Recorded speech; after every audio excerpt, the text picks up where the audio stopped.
Bismillahirrahmanirrahim.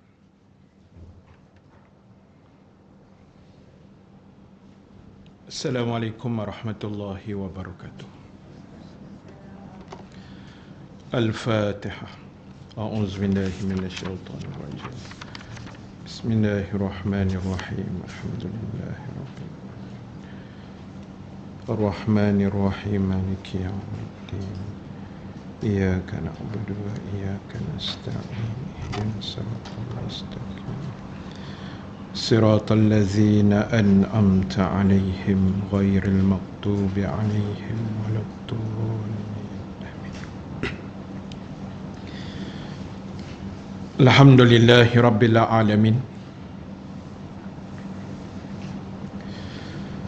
Allazi arsala rasulahu bil huda wa dinil haqq liyuzhirahu 'ala ad-dini kullihi walau karihal kafirun. Ashhadu an la ilaha illallah wahdahu la syarika lah wa ashhadu anna Muhammadan abduhu wa rasuluh. Allahumma salli wa sallim wa barik ala sayyidina Muhammad sallallahu alaihi wasallam wa ala alihi wa sahbihi ajma'in.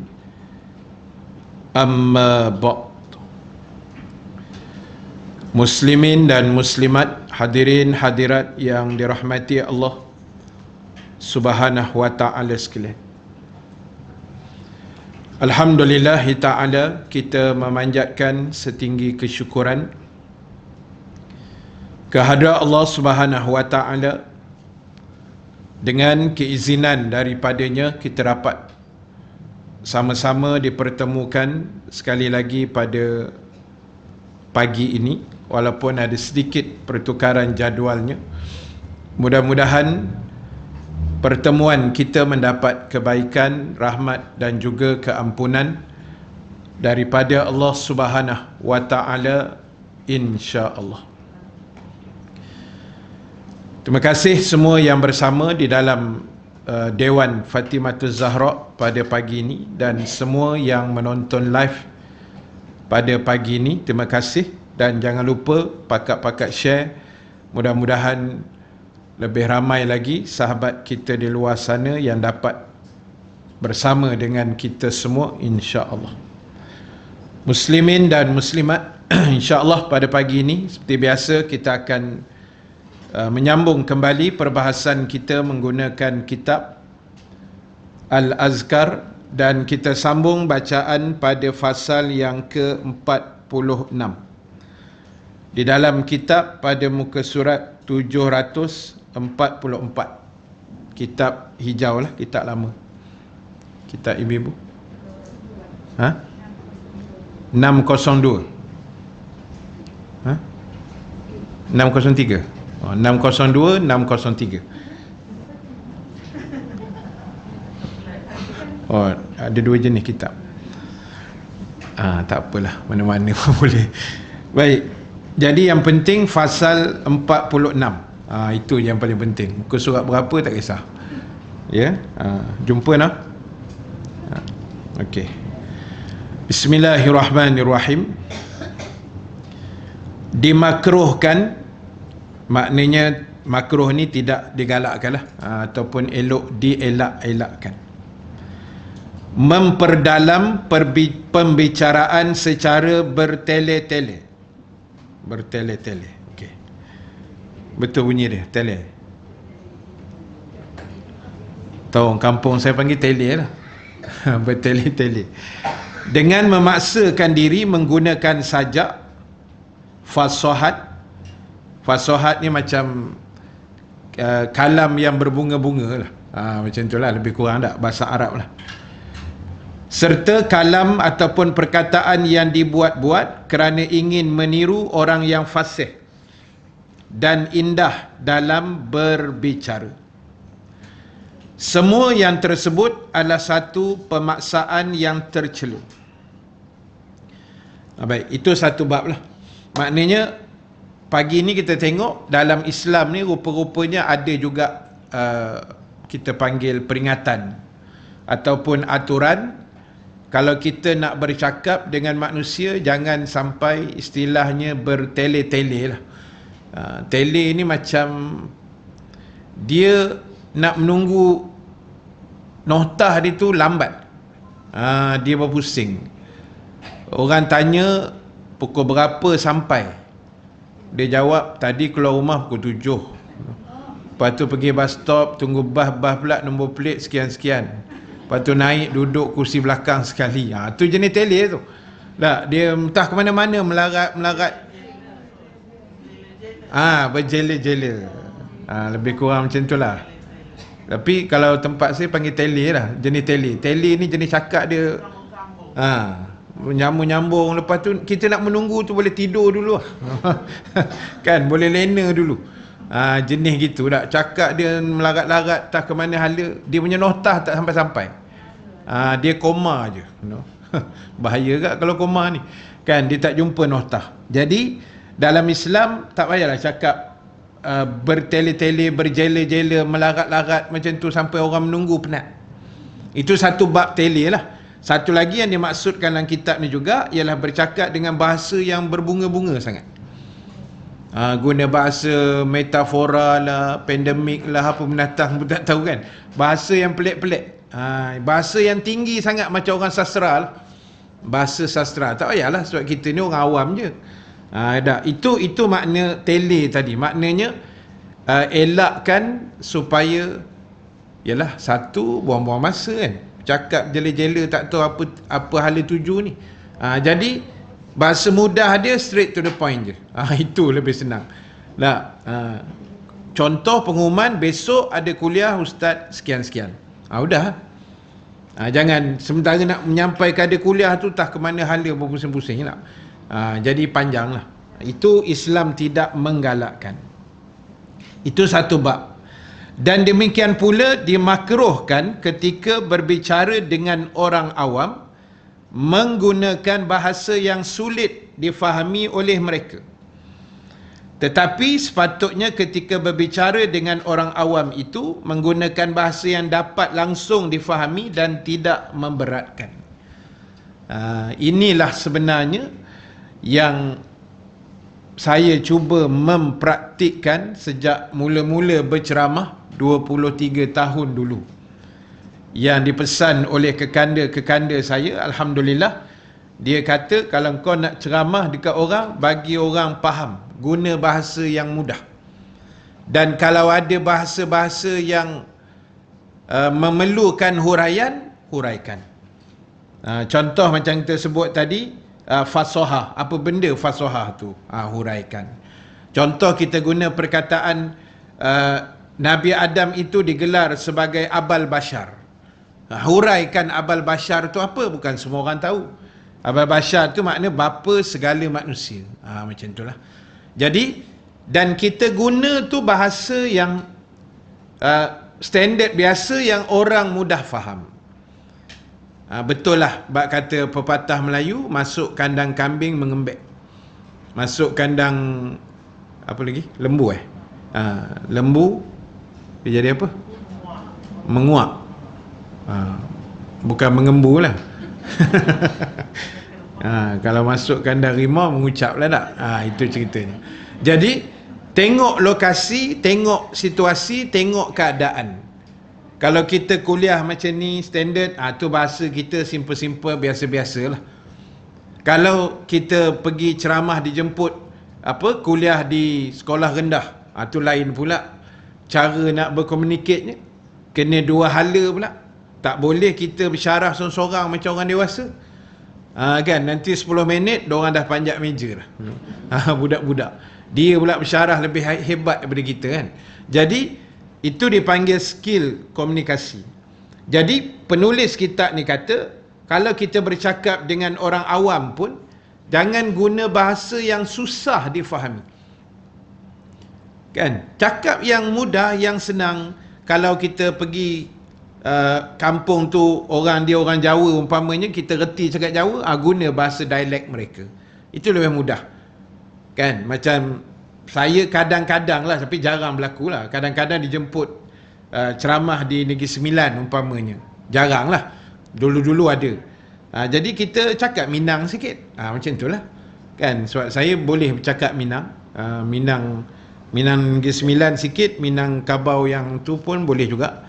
Sebab saya memang orang Minang kan. Jadi kalau pergi orang Jawa saya tak reti lah. Memang saya West Mangan tu satu perkataan je yang saya tahu. Jadi guna bahasa yang mudah. Kalau ceramah dengan student, mungkin nada dia tu lain sikit kan, lebih akademik sikit. Tapi tak boleh sangat, sebab kita kena tengok rentak supaya orang audien atau orang yang mendengar tu dia suka dan dia mudah faham. Poin utama ialah mudah faham. Dengar ceramah ni kalau berapi-berapi pun ustaz tu kita tak faham pun tak ada poin juga. Kan? Yang penting faham. Walaupun kefahaman itu Allah Ta'ala yang beri. Allah yang anugerahkan. Allah yang bagi. Tugas kami ni bersyarah, bercakap gitulah.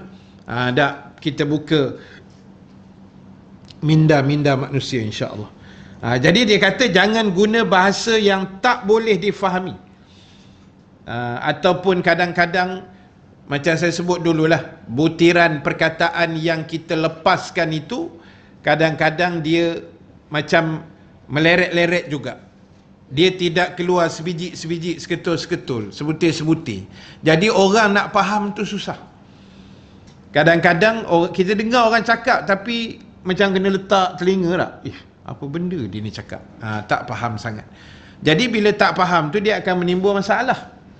Takut apa? Takut salah faham. Dia jadi gitu. Bila tak faham, dia takut salah faham. Bila salah faham, dia akan jadi masalah lain lah. Mungkin perkelahian, pertengkaran, pergaduhan sebab salah faham. Salah faham ni kan bahaya sikit. Jadi sebab itulah tuan-tuan, ibu-ibu sekalian, inilah cantiknya Islam. Sampaikan persoalan pertuturan pun dia ajarkan kaedahnya kepada kita. Supaya komunikasi kita dengan manusia tu berjalan dengan baik. Macam dengan anak-anak kita pun, walaupun ada pakar-pakar kanak-kanak bagi tahu, kalau boleh kita bersembang dengan anak ni jangan guna, kalau budak yang kecil-kecil kan 3, 4, 5 tahun tu, jangan guna bahasa pelat-pelat tu. Kena guna bahasa penuh macam standardnya kan. Jangan guna bahasa-bahasa budak.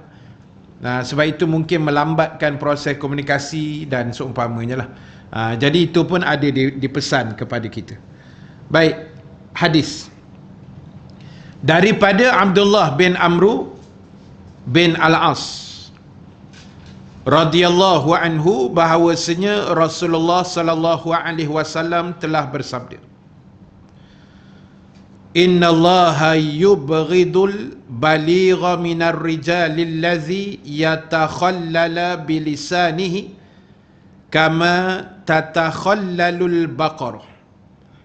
Sesungguhnya kata Nabi sallallahu alaihi wasallam, Allah Taala murka kepada seorang yang fasih, bicara yang selalu berterusan dengan lidahnya seperti sapi mengunyah makanan. Maksudnya di sini, fasih di sini maknanya dia bercakap tu sampai dah tak tahu hujung pangkal jalan ceritanya. Dah meleret-leret tak tahu hala ke mana, kadang-kadang sampai kita kata membawa kepada perkara yang haram, perkara yang fitnah, mengumpat dan seumpamanya. Jadi kerana itu jaga lisan kita baik-baik. Sama ada kita fasih bercakap atau tidak berapa nak fasih ke apa pun ceritanya, ingat apa yang pernah dipesan oleh Nabi sallallahu alaihi wasallam dalam satu hadis yang lain. Nabi kata, wa man kana yu'minu billahi wal yaumil akhir falyakul khairan aw liyasmut. Nabi kata barang siapa yang mengaku beriman pada Allah dan hari akhirat, Hendaklah dia bercakap barang yang baik-baik sahaja. Itu mesti lekat dalam kepala kita. Sebelum nak bercakap, ingat, aku cakap ni benda baik ke benda tak baik? Benda boleh pahala ke boleh dosa? Benda elok ke tak elok? Ni kalau aku cakap ni kan orang dengar bergaduh ke apa? Itu dulu. Atau kalau tak reti, tahu dah aku cakap ni sekarang memang bergaduh ni kan, liasmut, dan diam je lah. Kadang-kadang berlaku pada kita juga, suami isteri kan, kadang ni geram ni ustaz, dalam dah menggelegak ni. Tunggu tok laki balik je ustaz. Sudahlah, dan diam je lah kan. Sebab bila kita lepas lagi, dia akan bergaduh. Selalu gitu kan. Jadi Nabi dah ajar, agama pun dah ajar, adab kita bertutur, bercakap, berkomunikasi. Kalau kita rasa benda tu elok, kita cakap. Kalau tak elok, diam-diam aja. Jangan, tak perlu cakap lah. Sebab sebenarnya diam itu lebih baik daripada berkata yang bukan-bukan. Sebab kaedahnya disebut, bila banyak cakap, dibimbangi banyak salahnya. Selalu gitulah kan. Bila banyak sangat bercakap, dibimbangi banyak pula salahnya. Dan bila banyak salahnya, maka banyaklah dosanya. Maka bila banyak dosanya, wal'ayazubillah, nerakalah tempatnya. Dia kaedah dia gitu. Jadi apa pun diam tu yang terbaik lah. Kalau tidak ada apa-apa keperluan untuk bertutur atau bercakap. Jadi dalam hadis tadi Allah mencela orang yang banyak sangat cakap, macam sapi atau lembu kebau yang sedang mengunyah tak berhenti. Kan lembu kebau kalau makan dia tengok dia kunyah nyap tak berhenti kan. Jadi macam itulah. Dia bercakap pok-pek kan, sampai tak boleh nak berhenti. Jadi benda tu agama tak galakkan lah. Baik, daripada Abdullah bin Mas'ud ataupun Ibnu Mas'ud radhiyallahu anhuma, bahawa baginda Nabi SAW bersabda, halakal mutanatta'un, binasalah orang yang berlebihan. Nabi mengucapkannya 3 kali. Hadis sahih Imam Muslim. Sampai Nabi bawa keluar satu hadis, Nabi kata binasalah orang yang berlebihan. Dalam isu ini ialah dijuruskan kepada berlebihan berkata-kata. Itu secara khusus lah. Secara umum, berlebihan dalam apa juga benda. Itu umum. Kan, berlebihan dalam berbelanja ke, berpakaian ke, apa sajalah. Itu secara umum. Tapi secara khusus dalam poin ini ialah berkata-kata lah. Sebab itu dalam orang Melayu kita pun kan dia pesan bercakap bila perlu sahaja. Tapi sebab mulut kita ni mengalahkan bertih jagung, yang orang buat popcorn meletup-letup tu kan, mulut kita lebih daripada itu lagi lah. Dia tak boleh, saya kalau tak cakap ustaz boleh demam ustaz. Jadi itu yang pokpek sana pokpek sini kan, tak cukup betul bubuh dalam WhatsApp pula, tembak pakai tangan jari jemari kan, macam-macam. Jadi sahabat-sahabat sekalian, ibu-ibu yang dirahmati Allah, kita sayang mulut kita lah. Sebab saya dah banyak kali bacakan hadis bab mulut ni. Bila Nabi kata ada ramainya manusia yang dihumban ke dalam neraka Allah akibat apa yang ada antara dua bibir mereka, iaitu mulut. Kerana mulut, Nabi kata ada manusia kena humban dalam neraka dalam keadaan diseret secara meniarap. Kita meniarap, bukan kita lah, orang lain lah meniarap, lepas tu malaikat tarik, seret gitu, lempar masuk neraka. Punca dua bibir, iaitu mulut atau lidah, kata Nabi. Dia fitnah, dia keji orang, dia hina manusia, dia macam-macam lah dosa-dosa yang melibatkan lidah manusia. Wal'iyazubillah. Baik, para ulama menjelaskan bahawa yang dimaksudkan dengan berlebihan mutanatta'un itu adalah orang yang melampaui batas dalam semua perkataan. Kadang-kadang dia bercakap tu banyak sangat, tapi betulnya sikit, melampau juga. Kadang-kadang dia bercakap tu dia saja nak menang, melampau juga. Kadang-kadang dia bercakap, dia rasa dia saja yang betul pandangan. Melampau juga lah. Kan? Dia ada banyak sudut melampau perkataan tu. Sebab kita dah sebut berulang-ulang kali, bila kita bertutur atau bercakap, kita kena pastikan kita ada satu sifat yang agak tinggi dan penuh kemuliaan, iaitu berlapang dada. Sebab penyakit manusia hari ni, berlapang dada tu susah. Macam kita sebut dah banyak kali dulu kan. Dia nak berlapang dada ni, boleh terima segala-gala tu, Allahu Akbar, memang susah lah. Jadi ini untungnya bila kita belajar, kita mengaji, kita kuliah, kita dengar majlis ilmu. Sebab pentingnya hadir atau mendengar secara online bagi yang jauh ni, supaya ada peringatan. Sebab manusia ni lalai, ibu-ibu sekalian. Kan? La tusammal insan illa bin nisyan. Tidak dinamakan manusia itu dengan nama insan, melainkan dia ada sifat pelupa. Pelupa maknanya lalai lah. Lalai, leka, cuai dan sebagainya. Jadi itu yang kena dengar kuliah, kena hadir majlis ilmu, kena baca buku, dengar syarahan agama, tengok forum dan seumpamanya. Supaya kecuaian itu, kelalaian itu dapat dikurangkan sedikit demi sedikit demi sedikit. Kan? Sebab apa? Sebab pengalaman saya dan pengalaman tuan-tuan, ibu-ibu juga, selama berpuluh tahun dah kita hidup. Dan pengalaman saya 20 tahun lebih bersyarah, berkuliah di merata tempat dalam Malaysia ni, satu kesimpulan yang saya dapat, iaitu manusia boleh dan akan berubah dengan izin Allah bila dia selalu dan rajin dengar dan datang majlis ilmu. Itu dah banyak dah saya jumpa. Ramai orang yang saya jumpa. Baik orang tu orang biasa macam kita orang awam, ataupun kita panggil macam selebriti lah, artis-artis ke siapa ni kan. Banyak dah saya jumpa. Yang dulunya mungkin tak pakai tudung, tapi lepas-lepas masuk kelas ustaz lain, kelas saya, kelas ustaz-ustaz lain, ustazah lain, berubah. Banyak dah ibu-ibu, saya nak list pun banyak sangat. Kan? Artis-artis, penyanyi, pelakon, pelawak, pemuzik, pencipta lirik, pelakon, pengarah drama, semualah jenis-jenis selebriti, pembaca berita, pengulas sukan, semua. Saya dah jumpa dah macam-macam orang.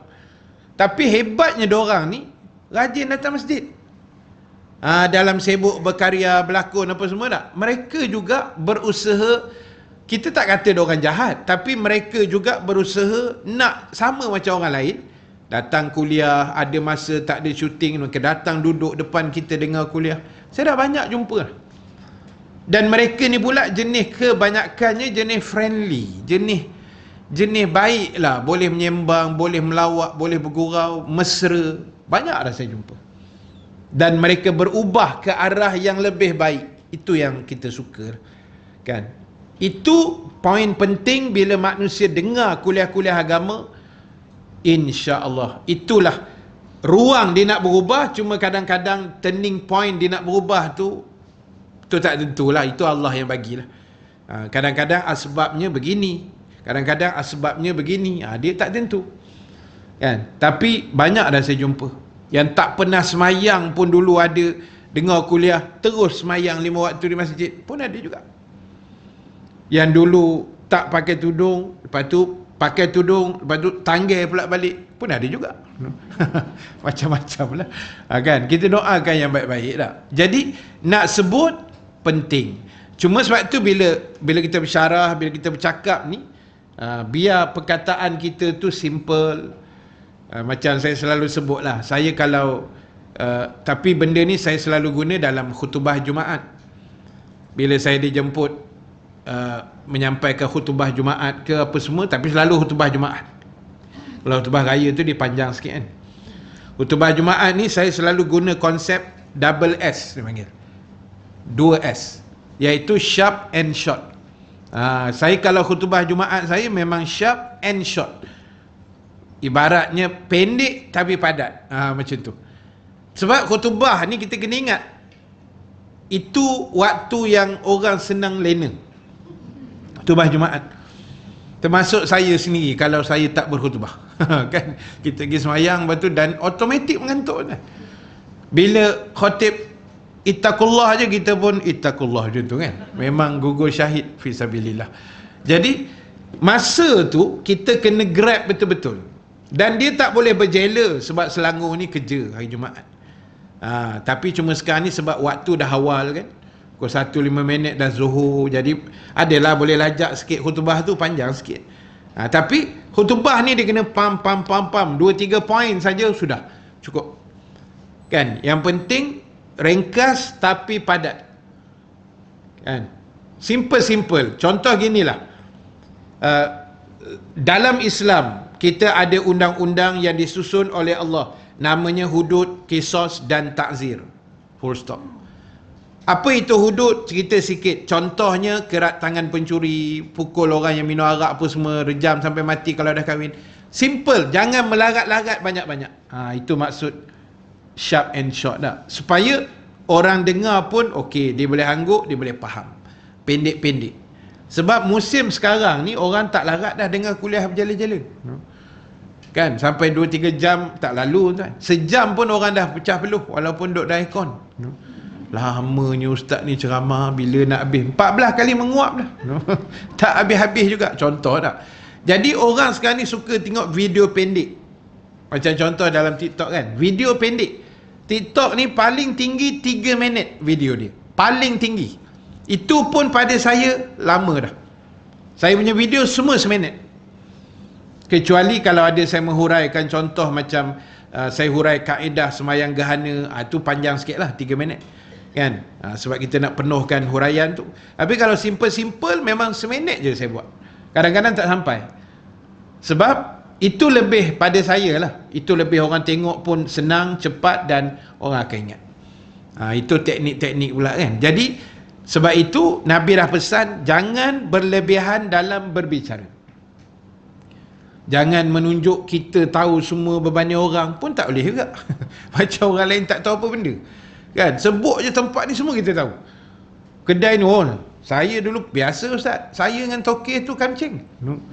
Padahal tokeh tu pun tak kenal dia kan. Dia punya sembang tu memang dahsyat sungguh. Ada orang jenis gitu tak? Ada. Kita jumpa banyak dah. Jadi ingat, amalan macam tu, perangai macam tu, agama tak berapa berkenan. Biar kita ni jadi orang yang simple, yang sederhana, yang biasa-biasa. Baik, sambung hadis. Daripada Jabir bin Abdullah. Jabir bin Abdullah ni siapa? Sahabat Nabi. Saya nak sebut satu hadis Jabir ni tuan, ibu-ibu sekalian. Hadis ni menarik juga. Satu hari Jabir bin Abdullah ni datang jumpa Nabi SAW dan dia bercakap dengan Nabi. Ya Rasulullah, ara'aita in sallaitul maktubat wa sumtu Ramadan wa ahlaltu halal wa haramtul haram adakhaltul jannah. Qala Nabi SAW, na'am. Hadis ni pada saya memang best lah tuan-tuan, ibu-ibu sekalian. Semua hadis best, tapi hadis ni saya suka. Jabir ni satu hari dia jumpa Nabi, dia kata, wahai Rasulullah, boleh tak, kalau bahasa terjemahan kita, boleh tak tolong confirmkan, tolong bagi aku pengesahan. Iaitu kata Jabir, kalau aku buat 4 perkara ini, nombor 1, apa tadi? Solat 5 waktu. Yang kedua, aku puasa bulan Ramadan. Yang ketiga, aku halalkan apa yang dihalalkan Allah. Yang keempat, aku haramkan apa yang diharamkan oleh Allah. So soalan aku, kata Jabir, adakah aku boleh masuk syurga? Dia nak minta Nabi punya confirmation. Kalau aku buat 4 benda, semayang, puasa, halal yang halal, haram yang haram, adakah aku akan masuk syurga? Kata Jabir. Nabi jawab sepatah aja, na'am. Ya, kamu akan masuk syurga. Macam senang nak masuk syurga ustaz? Tak, memang senang sebenarnya kalau tahu jalan dia. Tak, senang insya-Allah. Semua kita akan masuk syurga. Amin ya rabbal alamin. Insya-Allah syurga Firdaus tuan-tuan. Amin. Tak, sebab apa? Jawapan Nabi itu sebenarnya, kata ulama, kena ingat juga, Nabi mengiyakan 4 benda itu, bukan salah satu. Mana kalau buat 4-4 ni, kita semayang jaga elok-elok, puasa Ramadan cantik, halalkan yang halal, haramkan yang haram. Benda bukan susah mana pun sebenarnya. Halalkan yang halal. Yang halal kita halalkan. Senang. Makan nasi halal. Banyak benda halal lah tak? Kita halalkan. Yang haram, judi haram, arak haram, rasuah haram. Kita haramkan. Jangan buat, jangan ambil, jangan makan, jangan itu, jangan ini. Dan sebenarnya kalau kita ambil satu A4 ataupun whiteboard kat rumah kita, contoh dia tak?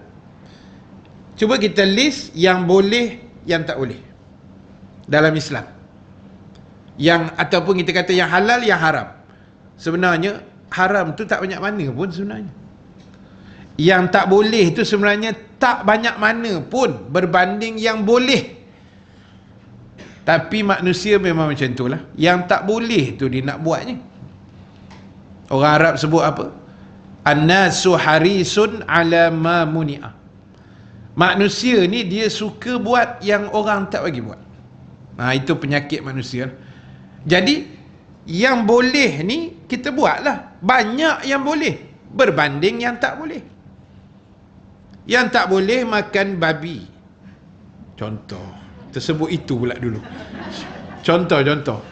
Yang bolehnya banyak yang makanan lain kan. Kuih-tiaw boleh, ikan boleh, ayam boleh, kambing, bibiri, semua boleh. Banyak yang boleh. Yang tak boleh seekor 2 tu je.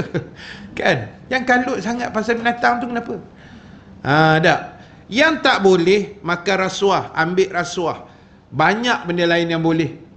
Kita belanja orang boleh, sedekah boleh, infak boleh, wakaf boleh, derma boleh. Yang pergi cari yang tak boleh tu pasal apa? Ni perangai manusia memang macam tu. Sebab itu bila Jabir tanya Nabi, Nabi yakan 4 perkara itu. Jadi dalam hidup kita hari ni, tuan-tuan, ibu-ibu sekalian, kita cuba jaga 4 ni. Puasa, semayang, puasa, Ramadan, halal dan haram. Di samping yang lain lah. Nanti tak, mana haji tak ada pun Ustaz. Dia ada komplain haji pula lah. Kan? Ini tu hadis Jabir. Hadis lain adalah bab haji, umrah apa semua tu. Cuma poin saya tadi sebab nama Jabir bin Abdullah tu yang kita nak baca hadis ni. Tu yang saya selitkan hadis Jabir tadi. Jadi ibu-ibu sekalian, tuan-tuan yang dirahmati Allah, maknanya dalam hidup ni kita usahakan melakukan apa juga yang diarah, apa juga yang diperintahkan oleh Allah Subhanahu Wa Taala, apa juga yang Allah suruh. So kita cuba buat dengan cara yang paling terbaik, dengan cara yang paling betul, dengan cara yang paling ikhlas. Insya-Allah Allah Subhanahu Wa Taala akan mempermudahkan urusan-urusan kita dunia akhirat, insya-Allah. Baik, cuba tengok hadis tu. Daripada Jabir bin Abdullah radhiyallahu anhu bahawa Rasulullah sallallahu alaihi wasallam bersabda, "Inna min ahabbakum ilayya wa aqrabikum minni majlisan yaumal qiyamah ahasinakum akhlaqa wa inna abghadakum ilayya wa ab'adakum minni majlisan yaumal qiyamah as-sarsaruna wal mutashaddaquna wal mutafaykihuna qalu ya Rasulullah qad alimna as-sarsarun wal mutashaddiqun famal mutafaykihun qala al mutakabbirun. Baik, daripada Jabir radhiyallahu anhu bahawa Nabi sallallahu alaihi wasallam bersabda, sesungguhnya orang yang paling aku senangi, yang paling Nabi sukalah di antara kalian semua dan yang paling dekat denganku tempatnya di hari akhirat nanti ialah orang yang paling baik akhlaknya di antara kalian. Nampak dah poin dia dekat situ. Kita nak dekat dengan Nabi ni ada dua cara, ibu-ibu sekalian, tuan-tuan yang dirahmati Allah. Yang pertama, banyakkan selawat. Itu confirm lah. Itu Nabi dah sebut dalam hadis. Dalam kitab Mastika Hadis ada disebutkan hadis itu. Bila Nabi kata, orang yang paling hampir denganku pada hari kiamat nanti adalah mereka yang paling banyak berselawat ke atasku. Jadi kalau tanya banyak mana nak selawat, jawapannya ada kat situ lah. Sebanyak yang mungkin. Dalam mana lagi banyak kita selawat setiap hari, lagi dekat dengan Nabi. Lagi banyak, lagi dekat. Lagi banyak, lagi dekat. Dan kita kena ingat, di hari akhirat besok, orang yang paling selamat, paling beruntung, paling lega adalah mereka yang paling dekat dengan Nabi sallallahu alaihi wasallam. Sebab semua orang akan cari Nabi besok. Nabi lain tak boleh tolong. Itu je ceritanya. Nabi lain semua reject, tak boleh tolong atas hujah masing-masing. Tapi akhirnya Rasulullah yang mulia inilah yang sedang kita sambut maulid inilah yang akan tolong kita besok. Jadi lagi dekat dengan Nabi, lagi peluang nak dapat syafaat pertolongan sangat cerah. Jadi nombor satu, nak dekat dengan Nabi, banyakkan selawat. Nombor dua, nak dekat dengan Nabi, jadilah orang yang baik akhlaknya. Jadi orang yang baik perangai. Hari ni akhlak dah macam-macam jenis, macam-macam pattern, macam-macam ragam. Kan, perangai yang bukan-bukan, yang tidak-tidak, yang tak elok, banyak orang suka buat. Perangai yang mencontohi akhlak Nabi yang kita sambut maulid, ustaz-ustaz berbuih mulut cerita contoh akhlak Nabi, akhlak Nabi, akhlak Nabi, kita tak ikut. Kan, paling simple lah yang Nabi ajar. Nabi kata, bila kamu nak makan, bacalah bismillah, sebutlah nama Allah. Dan kedua, Nabi kata, kul biyaminik, makanlah dengan tangan kanan kamu. Dan ketiga, kata Nabi, ambil makanan yang paling dekat dengan kamu. Itu akhlak yang sangat simple. Sebelum makan, sebelum minum, di mana pun paling kurang bismillahirrahmanirrahim, Allahumma barik lana tu. Tak baca doa makan pun tak apa, bismillahirrahmanirrahim. Tak bismillah ustaz, tak larat, bismillah aja. Bismillah pun tak larat, bis saja ustaz. Atau aku tekuk muka kau dalam tom yam tu kan. Bis tak jalan tuan-tuan. Itu bukan apa. Bis tu apa? Dengan nama. Apa? Nama apa? Bismillah tu paling kurang. Sebab Nabi pernah makan anggur dekat turun daripada bandar Taif ketika berdakwah 10 hari dengan Zaid bin Harisah. Anggur milik ladang anggur Utbah bin Syaibah dan Rabi'ah bin Syaibah bin Rabi'ah dan Utbah bin Rabi'ah, dua beradik yang jahat. Ketika Nabi dihidangkan anggur oleh pekerja ladangnya yang bernama Adas, Nabi petik, Nabi bismillah sahaja. Sahaja tu tak ada lah, saya sebut bismillah, lepas tu boom, Nabi makan. Maknanya dua-dua boleh tuan. Sebab orang kita ni suka bergaduh. Suka bergaduh bismillahirrahmanirrahim ke bismillah, bergaduh. Tak ada kerja tuan. Tarawih 8 ke 20 berbalah. Oh, geng 8 kata Nabi buat 8, tak baca sejarah ke? Dia nak pertahankan kelapanan dia tu. Mari geng 20, memang Nabi buat 8 kat masjid, balik Nabi sambung 20, faham kau? Bergaduh. Nampak? Suka sangat. Bismillah ke bismillahirrahmanirrahim, ustaz mana satu ni? Dua-dua jalan, tak ada masalah. Yang salah tak baca apa-apa. Terungap gitu je. Itu yang tak elok. Jadi orang kita ni kadang-kadang bergaduh, kunut tak kunut, bergaduh. Sambut maulid pun bergaduh. Nabi tak sambut. Memang Nabi tak sambut macam kita sambut. Dengar baik-baik. Tapi soalnya, salah ke kita nak sambut? Birthday anak kita pun kita ingat lah. Birthday kita pun tiap-tiap tahun tak pernah miss tu. Ibu-ibu pun saya hantar hadiah ke rumah saya. Terima kasih. 19 Ogos tau, jangan lupa. Bagi tahu tarikh siap-siap untuk tahun depan. Lambat lagi tu. Jadi birthday kita pun, Allah, birthday bini pun bagai nak rak kan. Kita buat surprise apa semua. Takkanlah birthday Nabi buat tak tahu je. Bukannya kita sambut maulid dengan cara yang haram. Dan Nabi pun tak pernah pun keluar satu larangan menyambut, tak ada. Dalam hadis Imam Muslim, ibu-ibu sekalian, tuan-tuan, sahabat tanya Nabi, wahai Rasulullah, kenapa kau suka puasa hari Isnin? Sahabat tanya Nabi. Nabi jawab, sebab hari Isnin tu hari lahir aku suka. Tu tak maulid tu. Dan yang kedua, Nabi kata, aku diutuskan sebagai Nabi juga jatuh hari Isnin. Yang ketiga, kata Nabi, aku terima wahyu pertama, Iqra' bismi rabbikal ladzi khalaq, di Gua Hira hari Senin. Dah kan. Jadi tak usah berbalah lah. Saya tak nak sambut maulid, tak nak duduk diam je. Jangan marah orang yang sambut. Dia marah pula orang tu menyambut, orang ni berselawat, dia marah, orang ni tu dia marah. Apa masalah kita sebenarnya?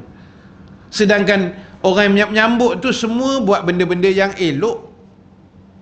Bukannya kita menyambut maulid dedah aurat ke, bukan. Kita selawat. Lepas tu kalau dulu berarak sikit lah, pusing-pusing taman, bawa spanduk Muhammad pemimpin kami, okey lah. Meraihkan setahun sekali daripada tak buat apa-apa. Lepas tu kita buat dengan ceramah, kan. Saya dalam seminggu ni adalah 3-4 kali kot orang jemput maulid. Seronok. Saya suka je sebab satu, sebab ramai orang, kan. Yang kedua, meriah. Saya pergi dekat PPR tau, PPR Sungai Besi. Sungai Besi, area-area kat Sungai Besi sana. Dia punya kemeriahan tu, dia bergabung Persatuan Penduduk, AJK Surau dengan apa entah satu lagi. 3 tu dia gabung sekali. Malam tu seronok lah dengan selawat. Lepas tu saya kuliah, saya tengok AJK semua baju Melayu, sampin, songkit, macam nak menikah. Saya pun dah seram sebab nampak ada bunga telur pula, dua tepak tu, kan. Saya pun tengok, nilai macam ni. Lepas tu ada yang bertanjak, yang baju Melayu sepasang. Seronok lah kita meraihkan bersungguh. Sambil selawat tu, AJK bangun pula bagi bunga telur. Lah kali dapat bunga telur cabut. Telur rebus bunga telur tu, kan. Punya meriah, seronok. Jadi okey lah. Tak usah berbalah lah. Kita sambut pun sebab nak menunjuk salah satu bukti. Itu salah satu bukti sayang ke Nabi, kan. Jadi bismillah ke, bismillahirrahmanirrahim ke, jalan. Ni bergaduh selawat, ada Saidina ke tak ada Saidina, bergaduh.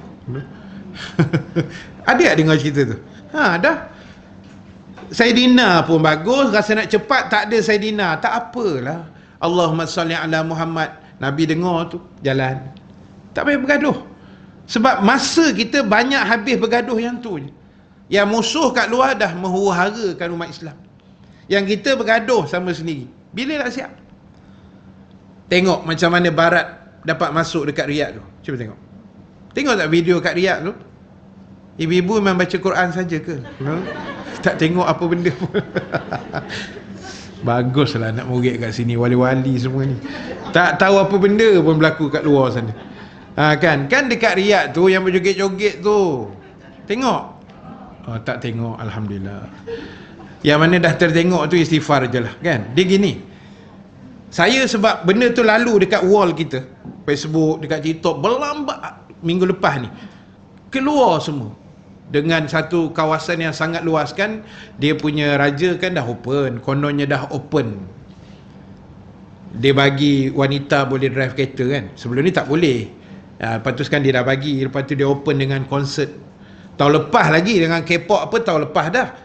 Kali ni dia buka pula dekat Riyadh. Walaupun Riyadh tu dengan Mekah, Madinah jarak jauh lah, lebih kurang 1000 kilo, jauh juga. Tetapi yalah, tempias tu, kan, kita tengok tu tak sedap dengan berjubah, bertudung, yang tak bertudung semua macam-macam. Jadi diorang buat konsert besar-besaran. Dan ada juga info yang kita dapat, benda tu akan berjalan selama 3-4 bulan straight, sampailah bulan 2 ke bulan 3 tahun depan. Lepas tu ada pula tulis pesta seks lah, apa benda pun tak tahulah. Allahu Akbar. Ni dalam bulan Maulid. Tuan-tuan nak cakap apa tuan? Saya tengok, ya Allah, rasa sedih, kan. Bukanlah kita baik sangat, tapi kita boleh tengok benda macam tu, kita rasa sayu betul lah.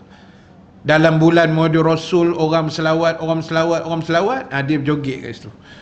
Tak? Dengan pesta macam-macam, percampuran lelaki perempuan, dengan yalah berapat-rapat. SOP memang tak ada lah. SOP memang tak ada. Kan, dengan mask pun tak pakai, macam-macam lah kita tengok. Jadi, dan itu pun Nabi dah sebut dalam hadis Imam Muslim. Nabi dah sebut, kan, saya sebut dah kemarin dulu kot, bila sahabat kata, wahai Rasulullah, doakan bumi Syam dan bumi Yaman.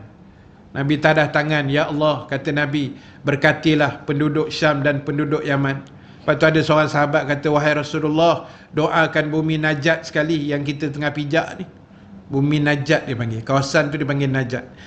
Nabi terus doa, ya Allah, berkatilah Yaman dan Syam. Nabi tak sebut Najat. 3 kali Nabi diminta, 3 kali Nabi doa yang sama. Akhirnya sahabat tanya, wahai Rasulullah, kenapa tak doakan bumi Najat? Nabi kata, sebab bumi Najat ni akhir zaman besok dia akan balik pada jahiliah, dan semua fitnah akan kembali ke situ. Itu yang kita tengok sekarang ni. Dan ulama kata Riyadh itu termasuk kawasan Najat. Itu ceritanya. Jadi ibu-ibu sekalian, kita buatlah persiapan yang terbaik lah. Tunjukkan akhlak. Sebab Nabi kata, yang paling hampir dengan aku nanti orang yang baik akhlaknya. Nabi kata, kalau nak tengok orang tu baik tak baik, di rumah dia lah. Di luar ni kadang-kadang boleh berlakon, kan? Di rumah dia sendiri, macam mana dia di rumah. Macam mana sahabat Nabi pernah tanya isteri Nabi, nama Aisyah radhiyallahu anha, ummul mukminin, selepas Rasulullah wafat. Selepas Nabi dah meninggal, soalan yang ditanya oleh sahabat pada Aisyah, wahai Aisyah, Nabi akhlak dia macam mana? Nabi kat rumah macam mana? Sahabat tanya. Yalah, sebab masih hidup pun Nabi kat luar ni berkarisma. Orang segan tengok Nabi. Nabi ni ada haibah dia. Sampai sahabat kata, kami bila bertentang dengan Nabi, berdepan face to face, tak berani tengok muka Nabi. Bukan tak berani sebab tak tahu, dia jadi, kami akan tunduk. Tak boleh nak bertentang mata dengan Nabi. Dia punya aura, dia punya gah, dia punya haibah dia tu, karisma Nabi. Kecuali Nabi paling tempat lain, kami ambil kesempatan tengok muka Nabi. Tu beranilah main tengok tepi-tepi macam tu kan, PM tepi punya geng lah. Jenis tengok belah-belah tepi, tu berani. Kalau menghadap memang tak, kata sahabat. Lalu ditanya akhlak Nabi, Aisyah jawab, akhlak Nabi macam Quran kan. Kana khuluquhul Quran, adalah akhlak Nabi sama macam Quran. Quran tu benda elok, benda baik, benda benar, benda jujur. Itulah Nabi. Baik, jujur, benar, berakhlak. Dan bila sahabat tanya, wahai Aisyah, Rasulullah ni masih hidup juga kat rumah dia macam mana? Serius ke macam mana Nabi kat rumah ni? Aisyah jawab, senang aja. Rasulullah di rumah macam mana kamu kat rumah. Tu je jawapan dia. Kan? Lepas ni jangan telefon bini saya pula. No? Telefon Fauziah, ustaz kat rumah macam mana?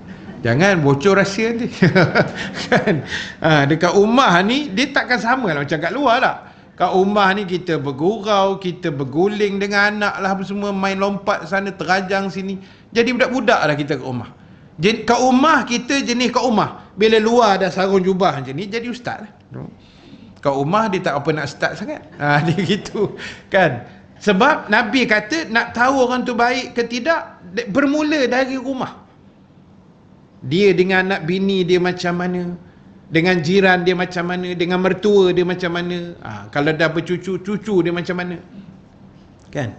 Sebab itu ibu-ibu, tuan-tuan sekalian, tolong bina akhlak yang baik.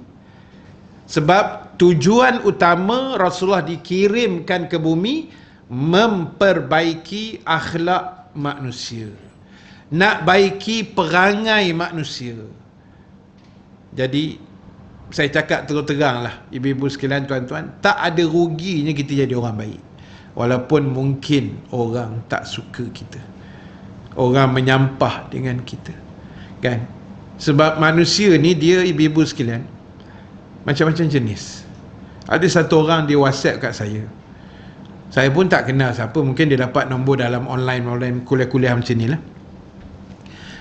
Dan sebelum ni dia adalah, Assalamualaikum Ustaz, kan. Lepas tu dia hantar video dia, Ustaz ni motor baru saya, dia hantar. Kan, dia tunjuk gambar motor dia. Saya pun alhamdulillah tanya, tak apalah. Lepas tu dia hantar pula, dia makan dia. Saya tengok dia ni macam okey ke, tak okey ke, dia ni ke macam mana, kan. Tak apalah, kita pun orang WhatsApp kadang kita balas juga. Lepas tu semalam kot dia ada WhatsApp pagi kot, dia tanya, Assalamualaikum Ustaz, tinggal kat mana apa semua. Saya tak ada balas. Selang berapa minit lepas tu dia terus maki hamun. Dia mencarut, dia sebutlah perkataan-perkataan mencarut-carut tu, kan. Dia kata Ustaz ni memang bla bla bla bla. Saya kata dia ni dah kenapa pula, kan. Saya tanya dia, kenapa awak mencarut kat Ustaz? Apa salah Ustaz? Dia tak balas sampai hari ni lah. Jadi kita pun kadang, apa hal pula manusia macam-macam lah. Sebelum tu okey, kita pun balas tengok dia punya jalan cerita. Kita pun kerja banyak, ibu-ibu sekalian, bukan nak hadapkan WhatsApp itu aja. Tapi bila ada, kita cuba balas, kan. Orang kata meraihkan. Tengok pagi semalam aku kena maki dia hidup je. Tak pasal je. Balik kalau subuh tengok dah kena maki, kan. Saya kata astagfirullahalazim. Saya kata kenapa lah manusia macam-macam, tuan. Jadi akhlak. Kita nak panggil ustaz kuliah, akhlak. Ustaz datang kuliah, menyampaikan kuliah, akhlak. Kena ada akhlak dalam menyampaikan kuliah, kan. Mention nama tidak digalakkan dalam kuliah, kecuali kita sebut nama Nabi, kan, tu lain lah. Kalau nama orang, jangan sangat lah. Ketambah benda aib ke apa, kan, itu tak bagus. Akhlak kena jaga. Masa kuliah kena jaga. Itu paling penting, kena jaga tu. Betul, sebab bila dia limit, okey ustaz kuliah sejam bagian, kena jaga. Lajak pun 5 minit lah, tak? Kalau nak lajak. Sebab itu akhlak. Panggil ustaz kuliah, super juga, kan. Saya 23 tahun orang panggil saya kuliah. Macam-macam jenis panggilan saya dapat. Kadang-kadang nak kata tak ada akhlak, dia AJK kuliah, AJK surau. Ustaz, esok free tak? Itu je dia hantarnya, no? Kenal diri tidak, bagi salam pun tidak. Ustaz, free tak esok? Saya nak jawab macam mana, free tu sebab dia nak ajak belanja ke? Free, Ustaz free tak esok? Saya tahu dia nak panggil kuliah, tapi adab, kan. Adab dekat mana? Jadi at least, Assalamualaikum Ustaz. Saya betul, saya cakap tu terang, tuan-tuan kalau nak panggil saya kuliah, buat gitu. Assalamualaikum Ustaz, saya nama sekian, AJK sekian, sudilah kiranya, kan, kami berlapang dada ni, kalau Ustaz boleh memenuhi tuntutan kami, jemput Ustaz kuliah. Confirm saya ambil, Ustaz. Walaupun saya ada jadual lain, saya akan bagi laluan. Betul saya cakap. Sebab bila kita baca tu, hati kita pun sedap lah sikit, kan. Kita pun tahu dari mana, siapa, at least tahu lokasi pun jadilah. Ni nama pun tak kenal diri, profil pun gambar pokok apa pun tak tahu, kan. Tak tahu apa jenis profil ni, tak ada gambar. Lepas tu, Ustaz free tak esok? Esok Ustaz boleh kuliah tak? Macam tu dia tanya. Lokasi apa, kuliah maghrib ke, subuh ke, khutbah ke? Hilang mood, kan. Terus sekejap, saya sibuk esok. Tu jawapan dia, kan. Jadi akhlak, contoh. Bukan semua, segelintir. Yang lain semua okey, kan. Sebab kita dah kuliah lama ni, kita dah masak, kan. Pengalaman tu kita dah tahu dah. Bukan tengok WhatsApp je kita tahu, pegang sampul pun tahu isi berapa, no. Pasal dah lama benar kuliah, no. Saya kuliah maulid, kan, saja saya sorang dalam kereta buat kerja gila, kan. Habis je kuliah maulid, pergi saya pegang sampul, saya tak buka, saya pegang 200 setengah, kan. Betul, kan. Pengalaman mematangkan kita, kan. Kita dah pegang tu tahu tebal nipis, dah boleh agak berapa amount ni. Tak kisahlah berapa pun, kan. Cuma nak cerita pengalaman tu. Jadi bila sekali orang WhatsApp, tahu akhlak dia macam mana, kan. Macam-macam, tuan. Jadi betul lah Nabi kata, orang yang dekat dengan aku besok, orang yang paling berakhlak. So itu akhlak ni susah. Daripada saya sekolah rendah lagi tahun 80-an, sampailah hari ni dah 2021, Kan? Dah berapa puluh tahun dah. Cerita keruntuhan akhlak tak pernah habis. Masalah remaja, masalah akhlak, masalah orang tua, masalah jenayah kola putih, geng pejabat, kan? Tak selesai-selesai. Akhlak daripada dulu tak siap-siap. Sebab tu Nabi kata orang dekat dengan aku yang baik akhlak. Jadi sebab itulah ibu-ibu sekalian, tuan-tuan, kita cubalah. Kita cuba baiki akhlak kita ni menjadi akhlak yang terbaik, insya-Allah. Dan sesungguhnya kata Nabi, orang yang paling aku murkai, yang paling aku benci, kata Nabi, di kalangan kalian, dan yang paling jauh kedudukannya dengan aku pada hari kiamat ialah 3 golongan. Yang pertama tadi sarsarun, yang kedua mutasyaddikun, dan yang ketiga mutafaikihun. Apa benda Ustaz, bunyi macam bihun ni je. Sabar. Wahai Rasulullah, sahabat tanya, wahai Rasulullah, kami sudah tahu makna sarsarun dan mutasyaddikun. Tetapi apa makna mutafaikihun? Rasulullah menjawab, mutafaikihun itu ialah orang-orang yang sombong. Okey, cuba tengok huraian dia yang 3 tadi. Baik, Imam Tirmizi berkata, sarsarun artinya orang yang banyak bicara, banyak cakap, pokpek tadi itulah, itu namanya sarsarun. Yang banyak benar cakapnya. Yang kedua mutasyaddikun, artinya orang yang memperpanjangkan perbicaraan atas orang lain dan bicaranya kotor. Cakap dia tak elok lah, mencarut macam WhatsApp semalam tu kan, macam tu lah. Itu dipanggil mutasyaddikun. Jenis cakap banyak, lepas tu cakap kotor, kan? Cakap tak elok, lucah, double meaning dan sebagainya. Ketahuilah bahawa tidak termasuk dalam kategori tercela lafaz kalimah yang disusun baik ketika khutbah atau ceramah dalam bentuk pengajian nasihat, apabila tidak disusun secara berlebihan dan tidak pula memasukkan kata-kata yang sukar untuk difahamkan pendengar. Yang tu tak masuk lah. Maknanya kalau ustaz bersyarah, bercakap panjang ke khutbah ke apa, itu tak adalah masuk dalam yang tercela tadi tu, kan? Kerana maksud dari keduanya adalah untuk menggelorakan hati ataupun jiwa untuk selalu mentaati Allah Azza wa Jalla, dan tentunya saja disusun kalimah yang baik supaya terkesan adanya. Jadi itu maksud dia. Ustaz-ustaz ni menyampai itu untuk menggelorakan hati, untuk jentik hati, untuk pesan memesan, supaya kita ada timbul kesedaran. Dan mutafaikihun tadi itu makna orang yang sombong. Dan sombong ni saya dah sebut dah dulu, kita istilahkan sombong ni sombong yang diiktiraf oleh agama lah. Bukan diiktiraf, maksudnya yang didefinisikan oleh agama berdasarkan hadis Nabi SAW. Nabi kata apa? Al-kibru batarul haq wa ghamtun nas. Yang dikatakan sombong itu ada 2 sifat, ada 2 jenis, 2 perangai. Kalau ada dua-dua ni salah satu, itu orang tu sombong lah pada pandangan agama. Yang pertama kata Nabi, batarul haq, orang yang menolak kebenaran. Manusia mana pun, dia ustaz ke tak ustaz, ustazah ke siapa, tolak je kebenaran, dia sombong di sisi Allah.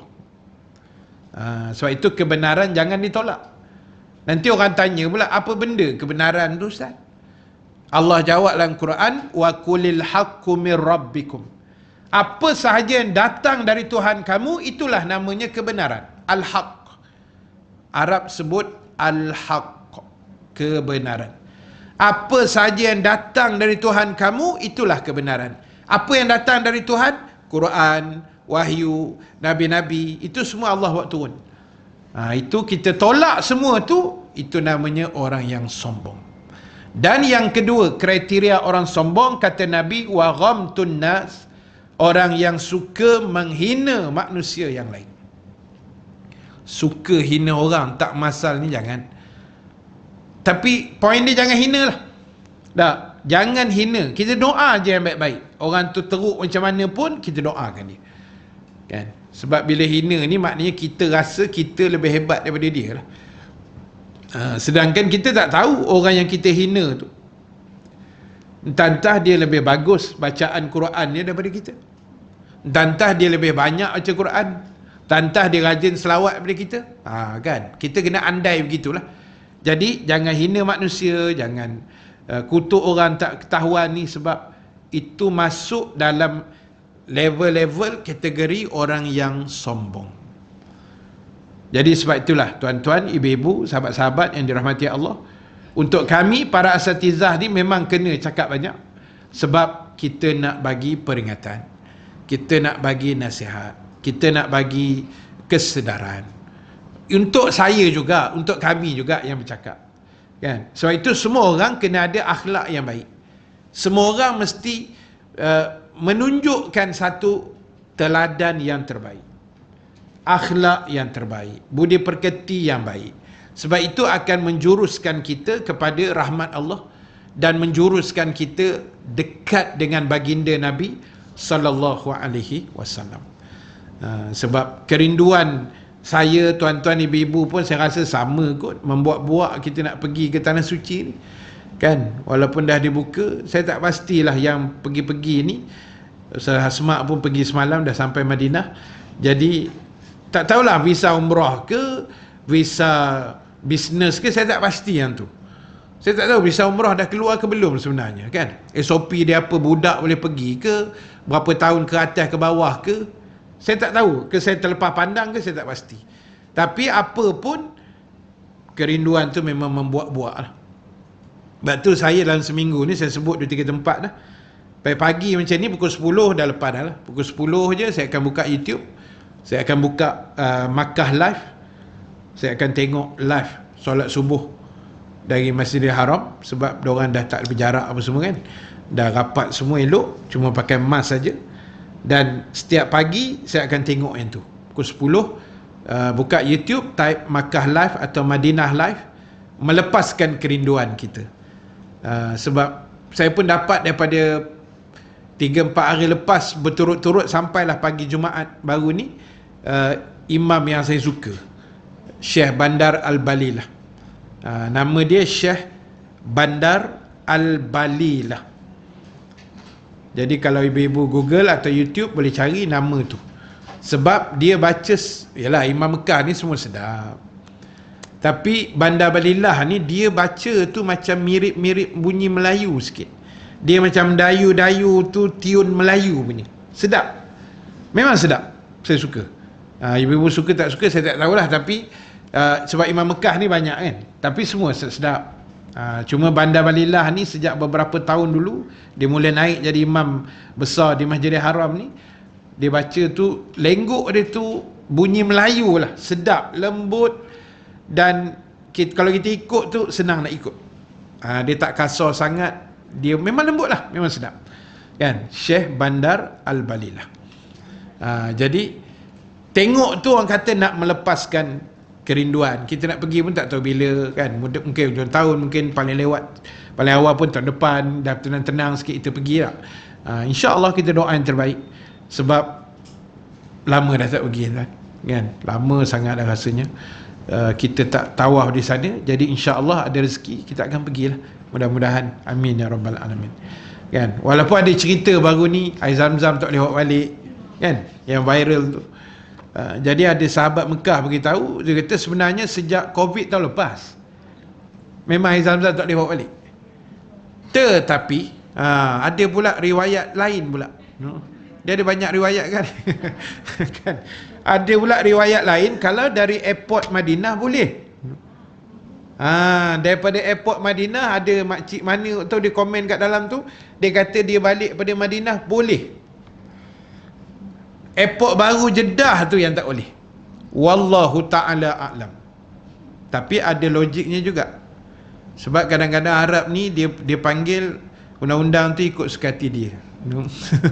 Kita nak komplain banyak kan, tak boleh ke Mekah pula kan. Tapi ada logik. kalau Madinah bagi, saya tak heran, sebab orang Madinah memang baik. Sebab itu Nabi hijrah ke Madinah.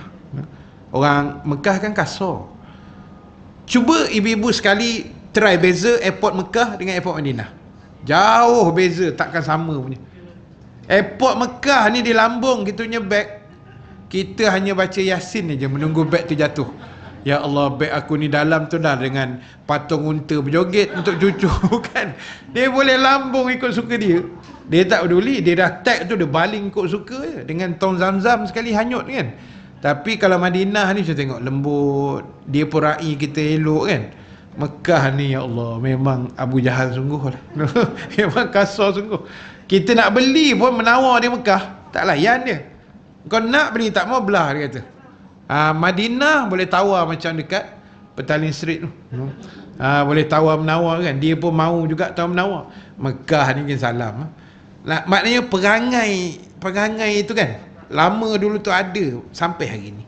Itu Madinah ni lembut, orang ni pun baik-baik, menyembangkan kita pun elok. Tak percaya bukti baik tu, cuba kita pergi pasar kurma tu. Kita genggamlah berapa kurma pun halal situ. Kan kita angkat kan, halal bro, makan. Beli haram tak pun. Dok kira halal tu je. Bankrupt tukar kurma Madinah, orang Malaysia punya hal. Kan semua nak dikautnya. Jadi punyalah baik dah. Mekah nak try sebiji pun takut kan, nak tanya halal tak halal, dia kata haram jadah kan, langsung tak dapat apa kita. Kan. Jadi sebab itulah ibu-ibu sekalian, itu yang saya boleh share sedikit pada pagi ni. Dan insya-Allah fasal 47 tajuk baru tu kita akan sambung 2 minggu akan datang lah. Jadual biasa kita hari Selasa. Ni minggu ke apa ni minggu keempat Selasa minggu kedua lah, bulan November insya-Allah. Baik, jadi sebelum kita tangguh sebagai kesimpulan akhir, yang pertama sekali muslimin-muslimat, jaga akhlak kita baik-baik insya-Allah. Okey. Jaga akhlak kita baik-baik.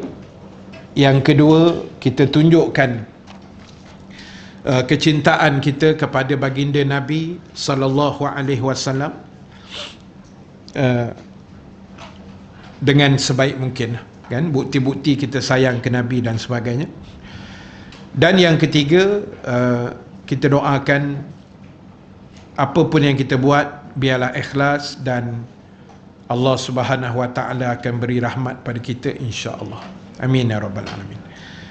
Baik, sebelum saya tangguh ada beberapa pengumuman. Yang pertama, seperti biasa saya mohon izin untuk kutipan tabung untuk kita bantu mereka-mereka yang memerlukanlah, insya-Allah. Tuan-tuan ibu-ibu boleh bagi seikhlas mungkin macam biasa. Dan yang kedua, saya bawa jualan pes ikan bakar petai yang itu hari itulah. Ada di luar sana, harganya RM15. Dan benda ni juga sebenarnya boleh kita bawa kalau ada yang nak pergi umrah. Dia boleh bawa. Sebab expired date dia setahun lebih, dekat 2 tahun. Kan? Jadi kita bawa untuk apa? Makan kat sana lah. Sebab ada orang dia tak boleh makan makanan Arab.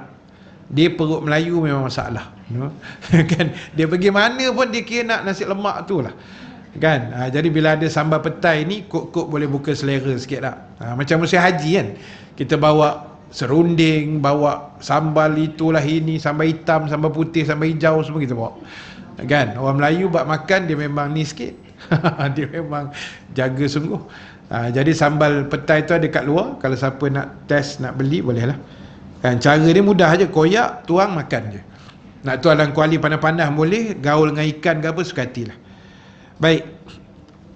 Kemudian yang kedua, saya nak update sedikit perkembangan dua ustaz kita lah. Pertama, Ustaz Farhan Suhud, yang alhamdulillah dengan izin Allah, berkat doa semua, beliau telah melepasi tahap kritikal COVID di Turki. Dia dekat Turki, dia buat urusan untuk universiti kan, untuk deal dengan universiti di sana. Jadi takdir Allah, dia kena COVID dan dia diberi bantuan pernafasan selama beberapa hari dan agak kritikal juga. Saya pun susah hati juga masa tu.